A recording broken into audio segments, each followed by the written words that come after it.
This blue water dragon blew this smoke on me. I learned that, like, the blue dragon essentially, when I'm singing, they serve as, you could call them, the conductor. Most of the energy I feel is very physical, and then I intuit through that energy of the blue dragon what frequencies to move into, what rhythms to move into, and there's these different guides. I don't know how many hundreds of them there are, but I'd say about a third of them are dragons, a third are angelics, and then the other third is a variety of different light beings, which include a wide variety of different shamans from different lineages. So when I sing and do the shamanic sound, everything comes in the blue dragon's language.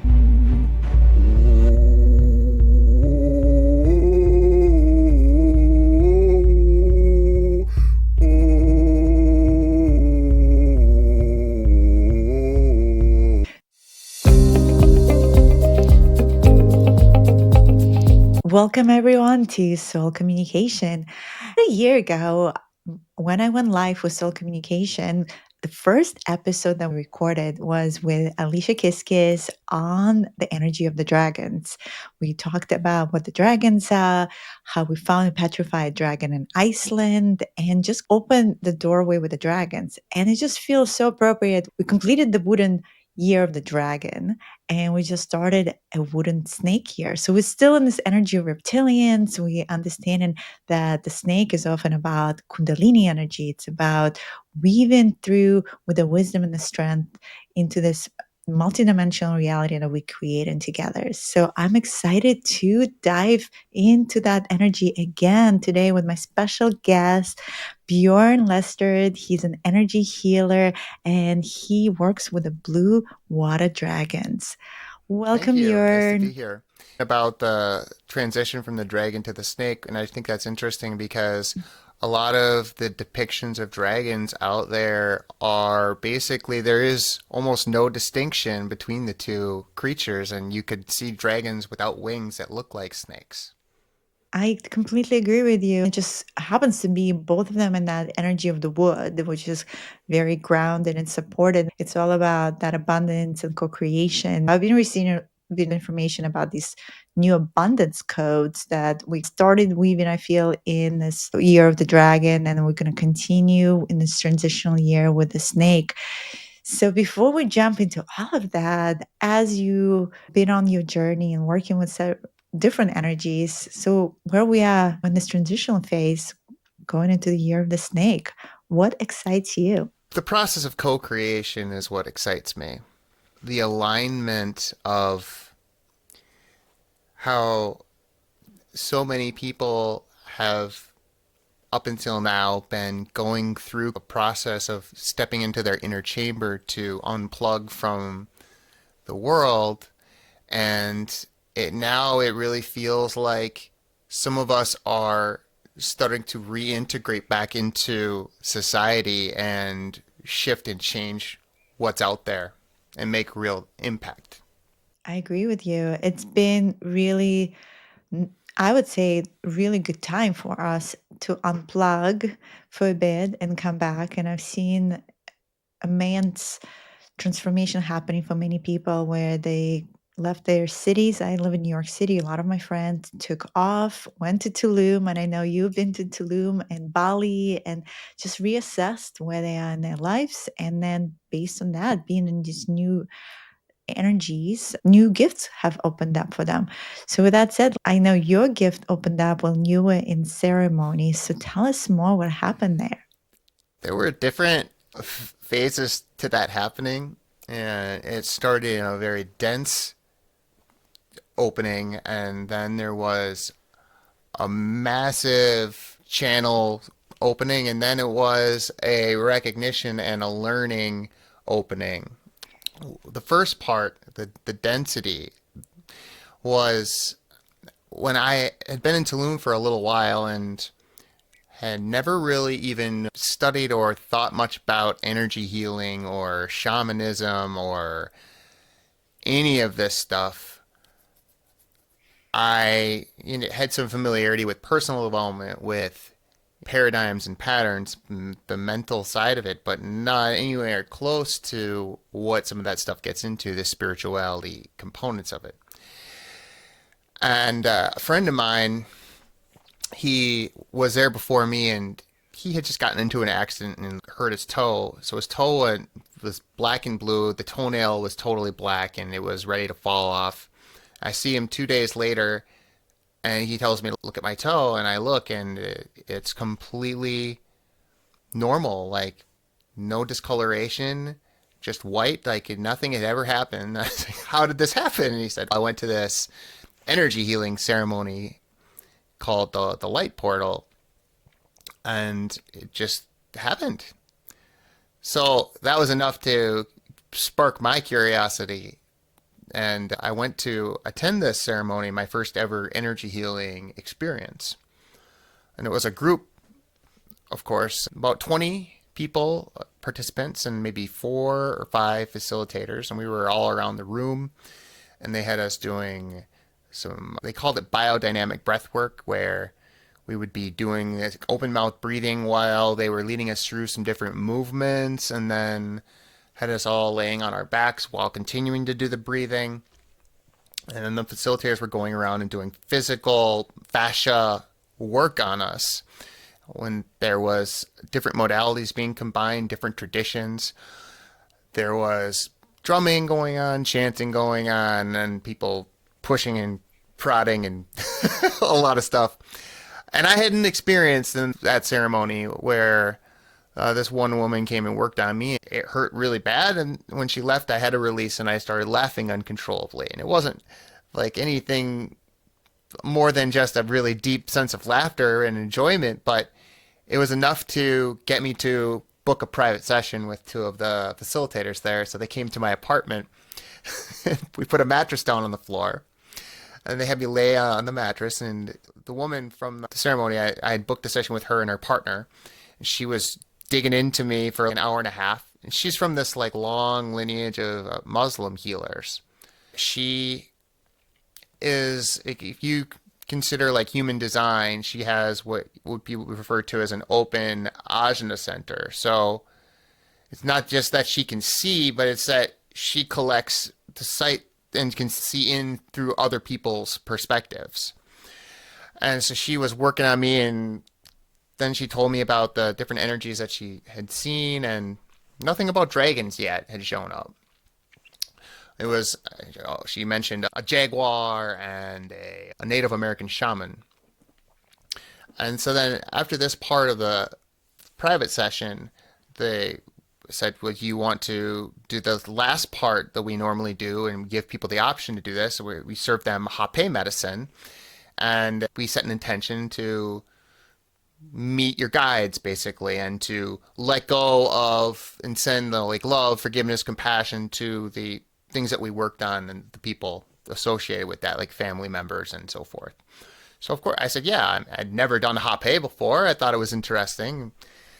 And they blew this snuff through my nose. Those who don't know what Hapé is, it's a sacred tobacco that usually made in a jungle with a lot of intention.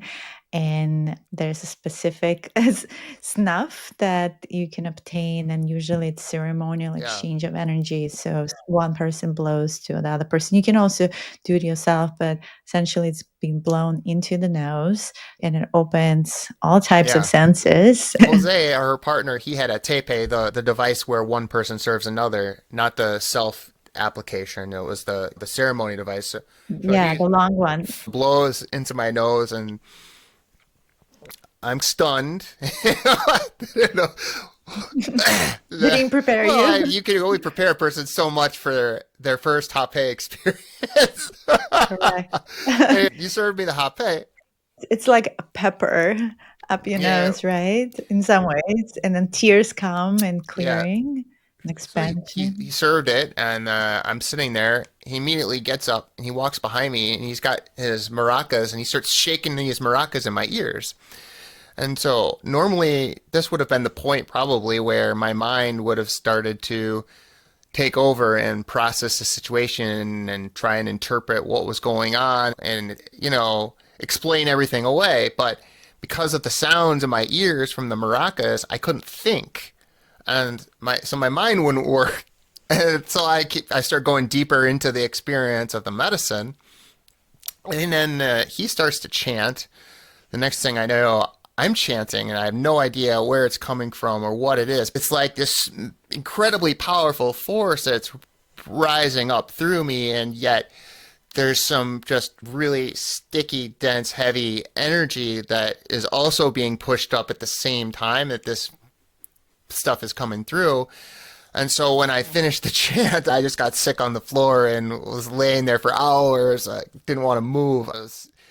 It was exhausting, and I just remember I was laying there, and there was a couch right next to me, and I felt so sick I didn't even want to get on the couch because the floor just felt so much more safe and secure, that like hard surface, that I just laid there until I felt okay.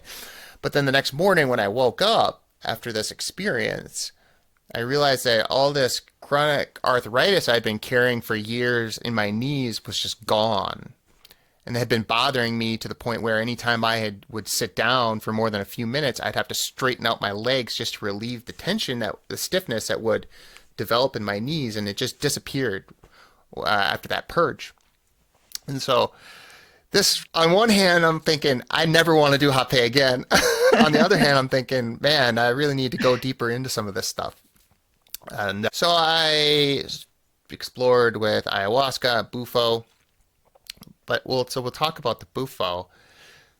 Going into that, I had an intention that I wanted to open my third eye. That was, for some reason, in my mind to do. And so I carried that intention with me into the ceremony. And again, for reference, because we've gone through different plant medicines, and my audience probably somewhat familiar, but they've probably heard of ayahuasca and not so much Sure. about the bufo. So, bufo, for reference, is a type of a frog from the desert, and its skin has a specific type of 5-MO, it's called, compound that essentially I would say 5-MO is like near death experience, a little different than ayahuasca.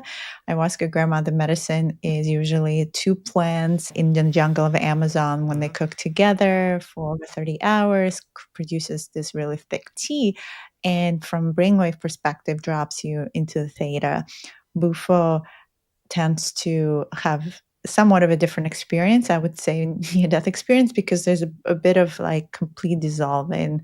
With ayahuasca, it depends on the dosage, and more sometimes astral, and the grandmother has her own her own experiences with you each time.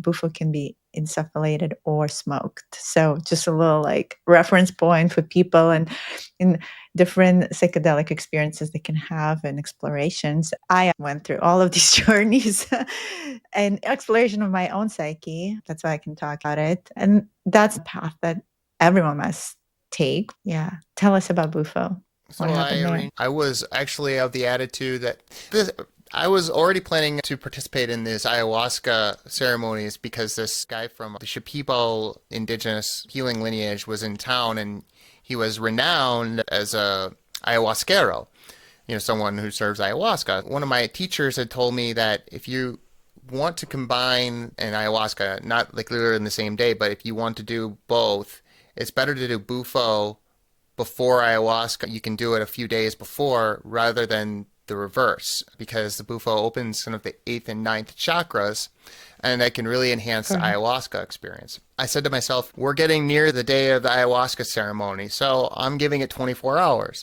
If in the next 24 hours I receive a definite sign that I should do the Bufo, then I will still do it. Otherwise, I'm not going to do it. The next morning, I got a call on my WhatsApp from this girl I knew. She said, "Hey, I actually was scheduled to do a Bufo session tonight with a partner, and my partner had to cancel, and I was wondering if you would like to take his spot." So I go, and they have the room set up not that dissimilarly from when I did the private session with the other healers. And there was a mattress on the floor, and we were doing it by smoking. So they filled after we did some Mhm. of the warm up routines and all this. They had me come sitting up and they said, okay, so you're going to smoke this. And then when you finish the inhalation, just throw your arms up in the air and just let yourself fall back onto the bed. So I did that, fall back on the bed, and I hit just a beautiful bliss. I remember just falling back and I making a sigh. It was just kind of a sound.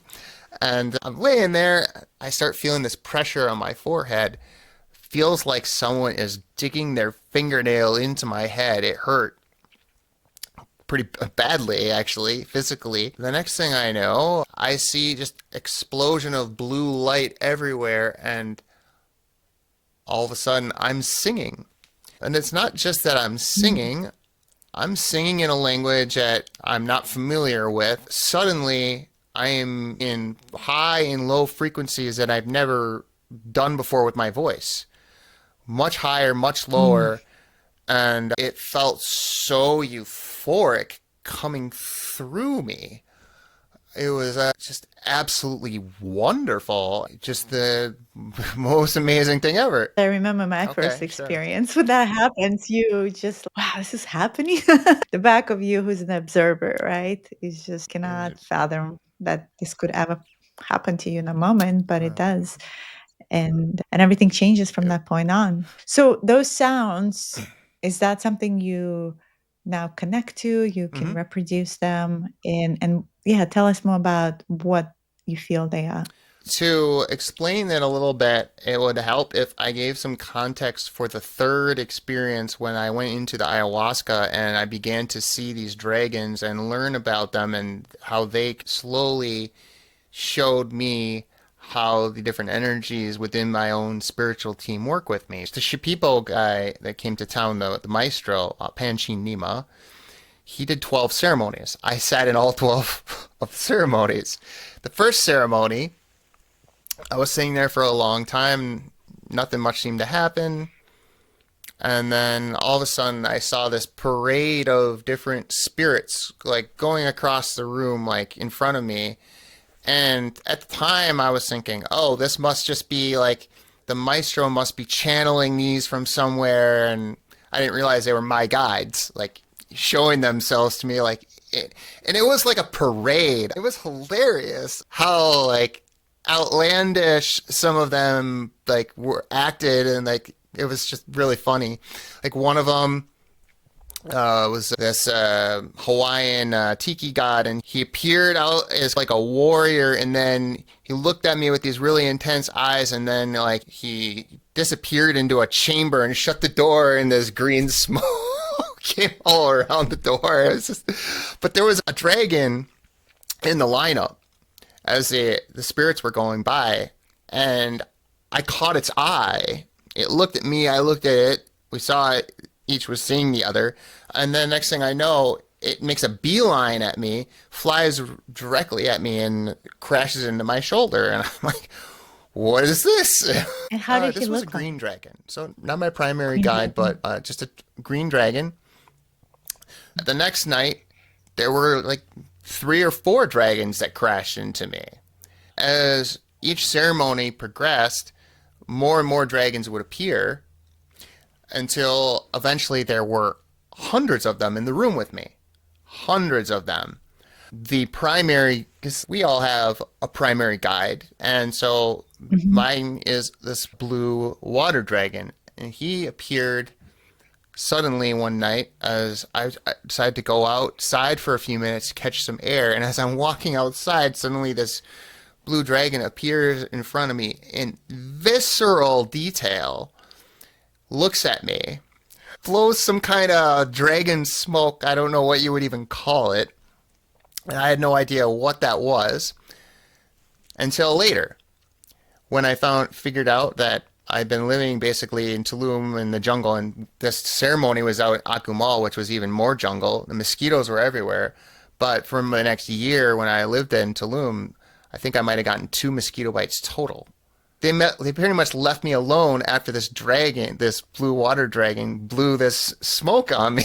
Anyways, the blue dragon blows a smoke on me, and then I start to learn like how the dragons work, and I learned that like the blue dragon, essentially, when I'm singing, they serve as, you could call them, the conductor. And I Mm. feel like a lot of most of the energy I feel is very physical, and then I intuit through that energy of the blue dragon what frequencies to move into, what rhythms to move into. And there's these different guides. I don't know how many hundreds of them there are, but I'd say about a third of them are dragons, a third are angelics, and then the other third is a variety of different light beings, which include a wide variety of different shamans from different lineages. And so when I sing and do the shamanic sound, the blue everything comes in the blue dragon's language, but Mm. different energies are moving in depending on what it is. So it's not just the blue dragon's energy, they're just shuffling things around and finding the right combinations to get the right effect. So, what's your understanding of the dragons? What do you think they are? Are they just frequencies? Are they actually physical beings as well, or have been physical beings? You said hundreds of them in the room. Why they all appeared for you? Have you been part of their collective, perhaps? Well, I did a reading with a Balan, if you've heard of Balan before. This is similar to, is it Bashar? Basically, this guy, he's a full open body deep trance channel. So this being Balan comes Mhm. through and basically completely takes over, and you talk to the being rather than the, Like a yeah. dimensional being, yeah, And channel. they were Mhm. telling me after my father passed away, some things opened up and became more visible right after that in terms of like the Akashic. And he said that the blue dragon, for one, was connected to me ancestrally. And that's why they're able to work with me on the physical level. And also that I had been a dragon in the past myself. I guess Mm. I, in some sense, come from that world. But as I was meeting these dragons and starting to work with them, I went on a little trip where I was in meditation multiple times. The blue dragon took me to a place where I could actually see their home. It was like this. It almost looked like almost a giant blue nest, or maybe like a giant blue planet, and I could see all the dragons there living together in harmony. Is it a water I, planet? it was blue, seemingly, yeah. Mm. And they were all together like you would think of trees living together, where it Mm. seemed like there was just no ego, that everything just moved and shared and flowed effortlessly. And so I saw that multiple times. I still see that if I ask for it, if I go into a meditation. And actually, Ina, the woman I told you about that initially did that session, she had come to some of those ceremonies as well. And once when I put my fingers over her eyes, she went on a trip and saw the same place. Yeah, it's beautiful. I can see it too because I remote view. So now you just allowed me to see it. Thank you. It feels a much higher dimensional reality for sure. I think in those dimensions, that collective hive mind is the state of being, whether we're talking about the dragons or the Andromedans or the Arcturians, they all operate as one collective, where there is Yeah, telepathic communication, where there is that flow of energy. It's something that we moving towards as we advance in our civilization. We're really, as Stephen Greer says, we're in civilization zero. So there's a long way to go until we yeah, come there. But we have experienced it in our various non-earthly incarnations. And I think deep down, when we experience unconditional love, we know that it feels like that when it's one big family, soul family, right? And the soul family is still with you, like they still here and interacting. So Bjorn, I would love for you to channel some of that voice sure. for us. Let's receive the magic All of the right. dragons. Thank you for listening to this episode. I just wanted to express my gratitude and love for each of you for being a fan of soul communication. I'm finishing this season and produce over 40 episodes. So please hit that subscribe button and on other platforms, follow and leave reviews. I would love to hear your comments, how each episode has changed you, or maybe insights that have happened. It just takes a lot of passion and work to continue going. I really appreciate this community. Now, let's tune back to the episode. So I'm just going to start with 144 hertz. And I can already feel the energy moving here. Excuse me, I'm probably going to burp a few times here. Appreciate the burping. That's a normal thing for me too.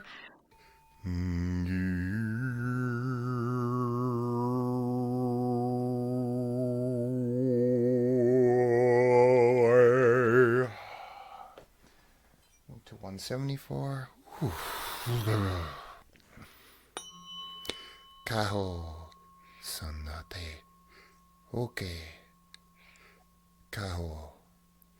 Pigena araka shikana hua matari ingi ka no doroama shikewa.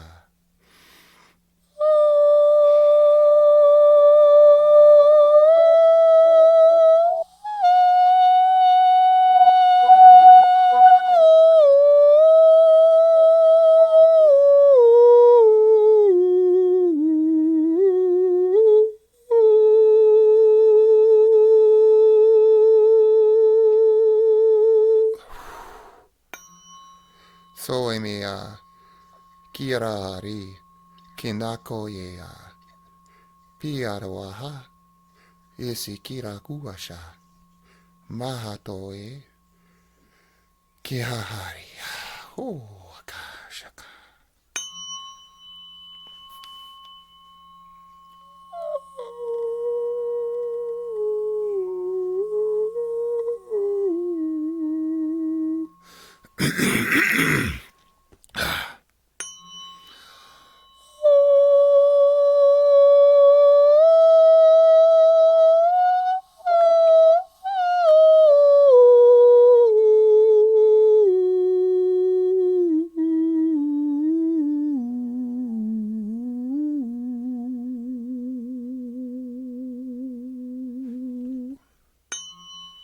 Mahasekea koa poia kimanarayare pahanisiara pehawatira kihasaho kiaho nokerawa pieso kinorui.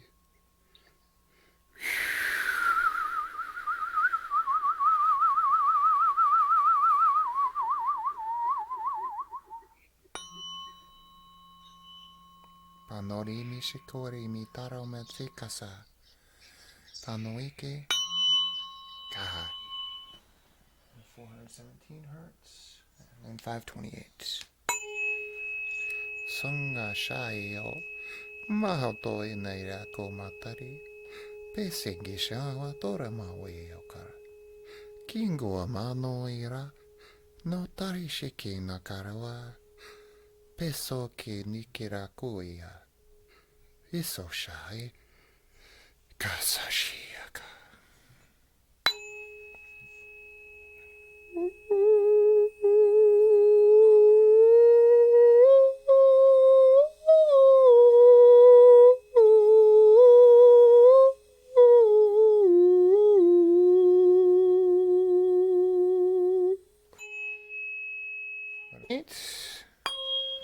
Sahoe mehito bise hakuriai mahayek bisishiki non kuroai bikurakanagi akaku amata wa masakara yashu emita. And then the drums. Shimito.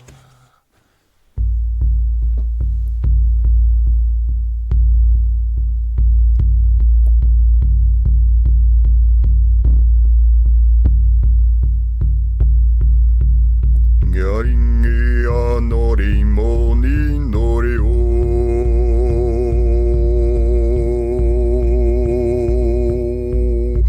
panori manara pano e minero ni o e o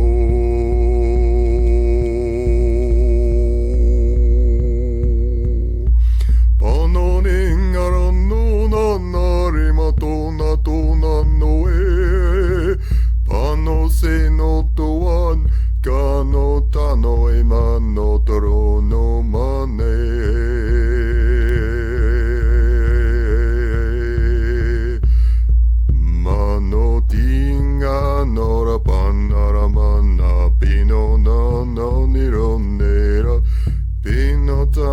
tawan no e kano e ne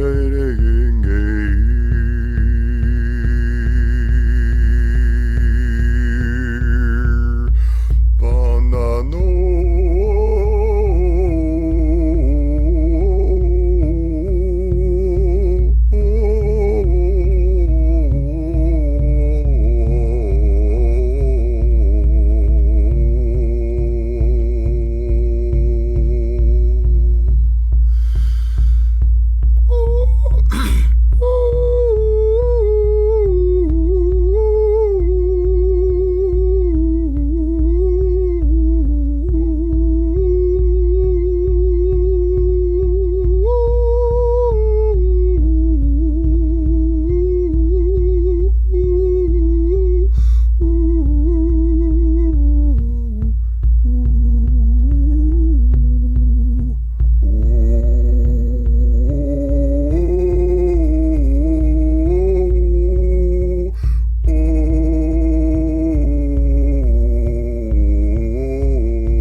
Just one last touch. Soe raha kiwa no kira isea ushake.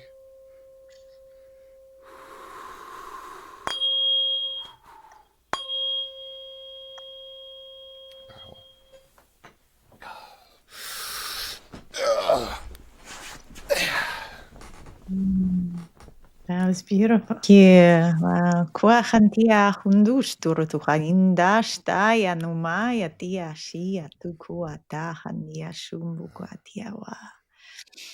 Tia tush turumai kitasuru numahia handa huwa hi ist iwa hi handish tarati hawahi tiha hushahanahi huai.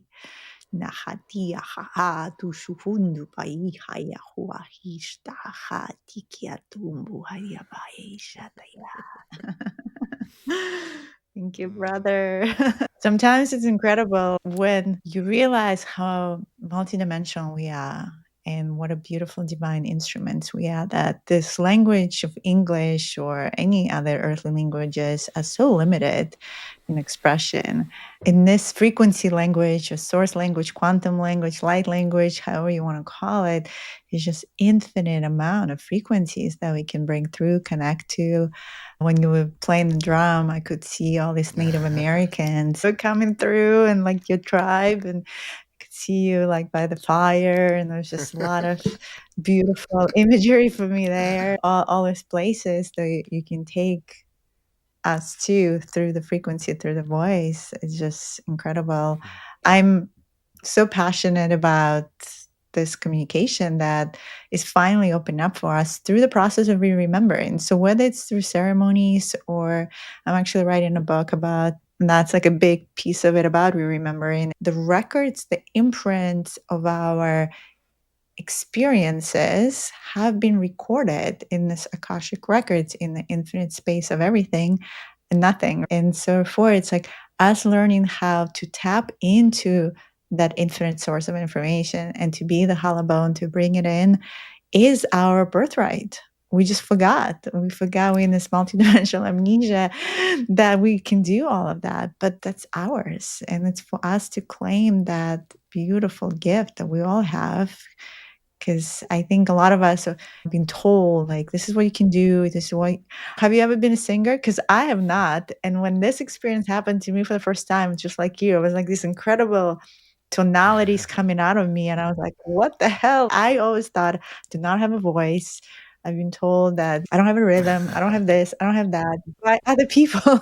And so I started believing that until the truth comes out. You need to reclaim who you are. Interesting you asked that question because it runs in my blood of my physical family here, because my sister, she went to school for vocal performance and she literally got a PhD in conducting. of all things. She's a voice teacher, among other things. And I spent much of my life almost feeling ashamed to sing. I was actually in a musical when I was 12 years old, but after my voice changed, it was like I was stuck in a very limited range, and it would crack if I went outside of Yeah. How does it feel now that this opened up for you? Do you feel like you're back on stage in some ways, but in your purest, authentic way, expressing through your voice, but in a way that it feels feels more like that true? when I like perform in front of like groups of people. So like on Insight Timer, a lot of times on Saturdays I'll do a live event for free, and so there'll be 150 people by the end of that thing tuning in and like listening and watching. And so then I feel like I am on stage when I'm doing that. Or in the past, like if I was in ceremony with a group of people and someone would ask me to do a chant, then there was something special about being able to do it for other people that brings me so much deeper into the moment. Usually, not always. Sometimes I have very special times by myself, but those are usually very specific if I'm nearing the end of nearing completion of a denser energy, and then I catch it right at the end and I do a chant and I'm like want to just jump up and go woo. Do you ever experience like a stage fright? Like being able to go on podcasts and express this, or whether on podcasts or that group of 150 people, do you ever feel like, oh, I'm bringing through these frequencies? Am I doing this correctly? Does your ego ever flare up or tries to stop you from just expressing It's that? really no different for doing it to one person versus doing it to hundreds for me. My mind does jump in and question things earlier on in the session as I'm easing into it, depending on how I'm feeling. It might think, are you sure you can go for however long it is? Are you sure you can, you know, that people are going to enjoy this or that it's going to work right? But it's not usually much.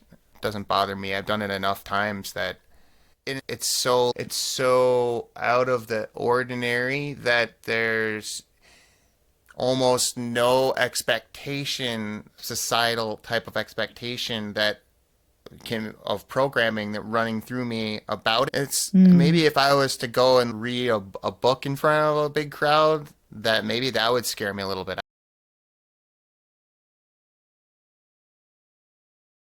Do you feel like when you do it in front of a big group, like you read in the frequency of the collective and what is needed in that moment? I, for me, energy hits me very physically, so Mm. I experience a lot of it as like static electricity. It moves through me in very intense waves. So when an emotion releases on the collective, I feel it move through my whole body like big chills, and then it comes out in waves, maybe three, four, five cycles, and then that whatever that emotion was is gone.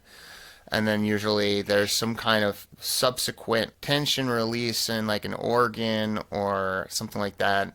And then there'll be temperature shifts on different parts of my body. Yeah, it's the work, at least with my blend of guides, is I would call it very much on the emotional level, on the instinctual level, and on the egoic level, heart level. Mhm. Yeah. I find the dragons, the phoenixes, we're here to transmute. So we are really powerful transmuters. And I think that's essentially what happens. We're constantly clearing energies and we transmute it through our system. And the physical is just one system, but it's really through the whole toroidal field, through the Yeah. portal of a womb. Like we just constantly transmuting from one density into another density. Yeah, Yeah. like right now, as you said that, I feel like a tension in my liver. It's just constant feedback Mhm. going on all the time because it never stops.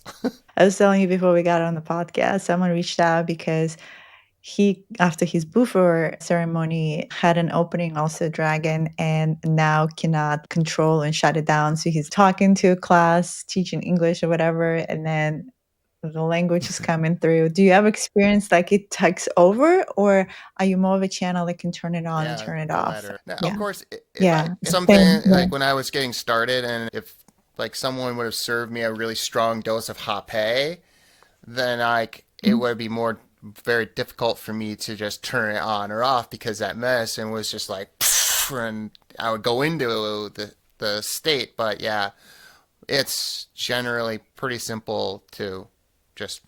Let's talk about ancestral healing, why people carry Hmm. traumas, and how can we help them with the voice, with the frequencies to clear those densities. I can't say 100% why they carry them, but from what I have observed, human beings particularly, and so I'm just talking about like the traumas that we might work on the collective level from human ancestry, not to get in, even for me to get into the other things, is that when human beings were cavemen or whatever we were, before we really even learned to develop a whole refined system of language, we we acted out of very primal instinct, and we used drumming and sounds and chanting and things like that. And then eventually we learned how to teach each other things through stories, and then our brains started growing really big, and we evolved and built all these things and created all this stuff in society we see today. But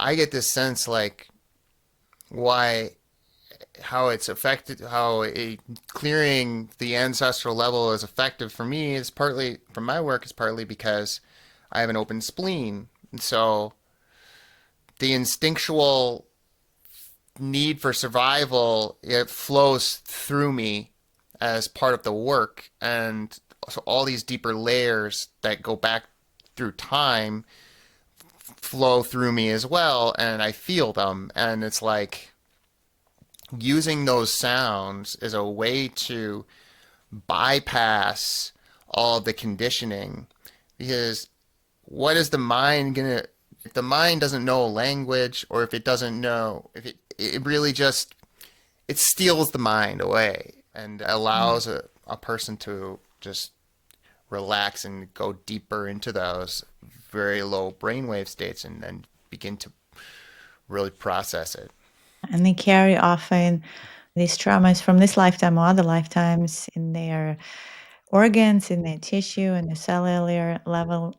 So I think the voice is able to go really deep into those places that can shift that energy. And I think that's where light language is really helpful. We're able to move and shift and transmute, yeah, back to the original Yeah. blueprint, right? Back to that alignment, into the heart, into remembering the And alignment. part of my journey also was experiencing what it was like to have my high heart open, which I didn't even know that was a Mhm. thing. But I did this to explain for people. It was part of the Shipibo lineage process, but they have almost a rite of passage in a way for a lot of their healers and other people, where they, instead of just going into a ceremony and working with something like ayahuasca where you go in and maybe you get some visions or you have an experience, dieta, is you work with a plant over a longer period of time and you commit to sacrificing some aspects of your life, certain foods, certain behaviors, and then the plant teaches you things. And I did this dieta where I never actually physically ingested the plant. The whole thing was given to me through sound. And I Mm. would meet with the maestro once every 2, 3 weeks, and he would give me a new chant through Zoom. And then I would be instructed, listen to this chant every day.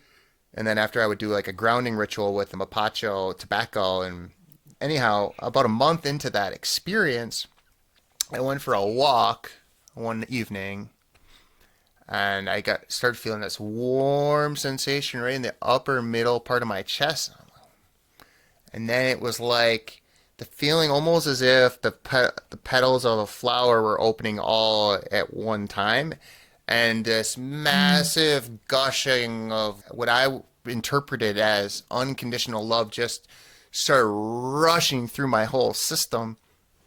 And I was Mm. intoxicated by it. Like I could not even walk straight.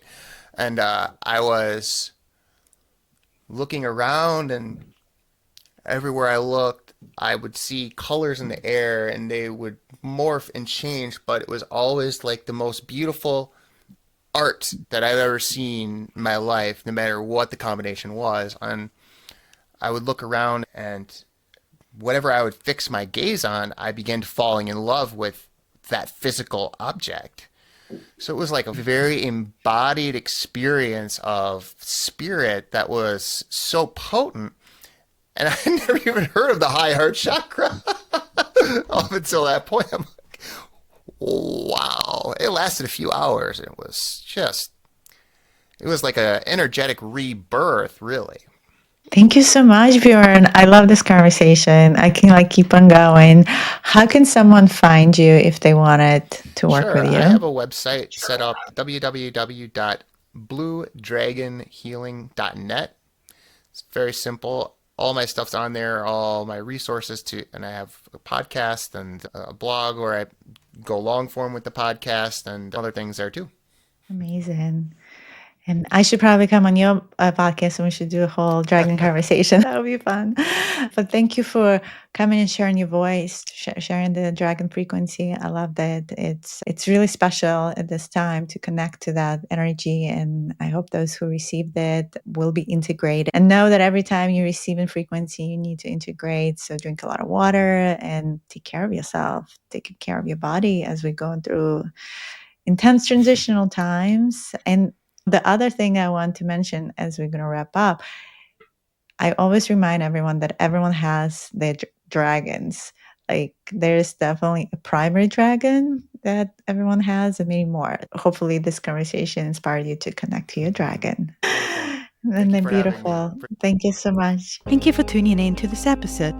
You can visit my website, dianadivine.com, where I'm now offering a special Quantum Master Creator free ebook that will help you to create the conscious dimensional life that you want.